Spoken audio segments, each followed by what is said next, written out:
Court is calling 2025 CR 004086. All right, we're back on the record. Could I have parties announced for the state? Defense. Anita Perez for the defense. You're charged with assault, family, household, impeding breath or circulation, and in cause number 2025 CR 004086. You're charged with violation of bond or protective order 2 times or more within 12 months as a third degree. The courtroom doors swing open, and the tension is thick enough to cut with a knife. A man stands accused: assault, choking, violating bond.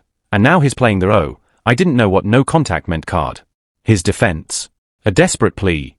Please don't send me to jail. Let me dodge the consequences. Yeah, right. Welcome to a legal showdown where the stakes are life-changing. And the drama? It's about to get very real. Felony. Range of punishment in each of those cause numbers is anywhere from 2 to 10 years in prison and up to $10,000 fine. Plead guilty, not guilty, or no contest? No contest. All right. So in the cause number, and maybe I don't see it, in cause number 86, I don't see the other dates. What those dates are referring to, which I guess we could figure out how to put in these informations, were those were days that the defendant called the victim from jail. So those will be reported to jail. All right. So, And we've been provided with those, Judge. I'm sorry? We've been provided those.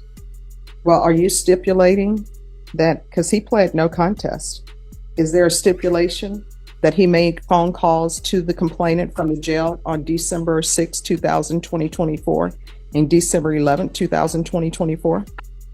So as far as that, Judge, we're pleading no contest. My client has no... Here we go. The defense attorney thinks it's a genius move to waive the pre-sentence investigation, PSI, report. Why bother with a full background check when there's a long history of assault and domestic violence, right? Just trust that he's changed. Hilarious, considering he's been calling the victim from jail. That doesn't exactly scream self-improvement. But sure, let's skip the facts and hope for the best. If that's not setting up a disaster, what is? MIC drop. The real question, is he ready to take responsibility? Or is this just another excuse? He is not native to Texas. He's from Indianapolis, Indiana. I'm sorry? Chicago, Illinois. I apologize, but he, as mentioned before, he's 27 years old. The victim and him are obviously very familiar. They've been together since they were children. So I think since they were like 16 years old. Is that right? 16? 15. Since they were 15. Does he want to testify? No, Judge. Just let me just finish. I'm so sorry. All right. So you can't get information from him, then turn back to the court to give whatever information he's given you if he's not going to testify. Okay. I'll just proceed. Right. I'm sorry, Judge. No problem. And they do have 3 children together. And obviously they've had a myriad of things happen, I guess, in their lives, and they have both matured and progressed. And my client wishes to accept responsibility. He understands that the only way he's going to see his children, because that was another thing that we talked about, was that there will be a no contact order. That is something that obviously he's vehement. Oh, wait. Now the defense is dragging out the sympathy card. He's just a guy who's been in jail for 3 months. As if that alone earns him a redemption arc. Yes, he's lost 110 pounds. But how does that justify choking the mother of his 3 children? And now, suddenly, he wants a fresh start, with probation and a sprinkle of "I'm sorry." The defense is throwing in everything: health issues, past trauma, custody drama. But let's not forget the core fact: he put his hands around her neck. That's not something you spin into a comeback story. I don't know if he's in the waiting room or not, but notwithstanding, my client does want to go forward. His father obviously speaks very highly of him. Unfortunately, he did get arrested in February 27th, which is when he got booked for the last time. So he's been obviously in custody for almost going 3 months now. He's got health issues at the jail, Your Honor. He's got psoriasis. He lost about 110 pounds in those 3 months. So he's had some kind of health limitations. And so a lot of that is going into why we have this agreement. Obviously, I've explained to him multiple times, that we could ask for a jury trial from the court. But given the history with these people, that obviously he wants to accept responsibility, and he's wanting to do that today, Judge. And with respects to just Now the military angle. Suddenly, he wants to enlist, and we're supposed to see that as a sign of good intentions? Let's be clear, this isn't patriotism, it's PR. A domestic abuser trying to rebrand as a hero while fighting against a no-contact order with his kids? Spare us. The court seems intrigued by this new leaf narrative, but we can't overlook the mountain of red flags. Family values don't start with choking your partner. He wouldn't really talk to me too much with respects to the protective order, Ms. Colon, but she did confirm that it was non-suited due to her leaving the state. So the victim, Due to what? the witness leaving the state. Okay. So as we stand here today, we have, obviously my client hasn't had any contact with her since then. And then, but she has been in contact with the state, which obviously, we know that is for a fact, but obviously he's very concerned for his children. He wants to know their whereabouts. And he did meet with a recruiter, and I did speak to him on the phone. He would not come in for the PSI. His name is, Eggerson is his last name, Sergeant Eggerson, and I did call the number. Unfortunately, Mr. Ross was in the process of being recruited to the Army. And so obviously he understands that accepting responsibility for this charge, and should the court grant him deferred, he will not be able to possess a weapon while he's on deferred. But the hope, I guess, is that once he's completed the deferred, is that he'll be able to enlist at that time.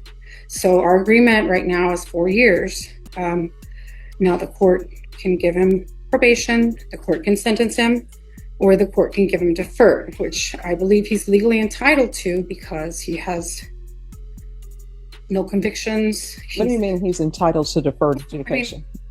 Okay. Legally. Well, I would ask the court to take that into consideration, that he has no legal convictions. Under any other ordinary circumstances, he has no prior offenses. Okay, but convictions. And so, but if you're he's saying a first-time offender, all right, but if you're saying he's legally entitled to deferred adjudication on this case, I have no statute. Oh, right. If the court, I have no statute, but I'm just saying, as a matter of principle, as a matter of, mercy on my client, the court, I should hope. And here it is, the grand finale. The defense plays the no prior convictions card like it's a get out of jail free pass. Newsflash: choking and violating protective orders do count. This man is not a good candidate for probation, no matter how they try to paint him as a misunderstood father. The judge isn't buying it. And good. Because this defendant doesn't grasp the seriousness of his actions. But hey, let's keep pretending this is some redemption arc. Reality check: he's a danger, not a victim. Because, again, he's also been in contact with being recruited, that he would be granted deferred adjudication. And, he wants to move on with his life. He wants to start probation. He understands that should the court grant him probation, he'll have to be here for 45 days, right? You understand? You understand it? And that if he wants his probation to be transferred to Indiana, it'll have to be transferred within that time frame. All right, so what I can and tell they'll you, have to accept the transfer. he's not a good candidate for probation. He's not? No, he's not. And let me just tell you why. Based upon everything that I've seen, there was a protective order in place, and you were calling the complainant from the Bexar County Jail. I mean, does he not understand what no contact means? No contact means no contact. And then we have this charge where you're choking her.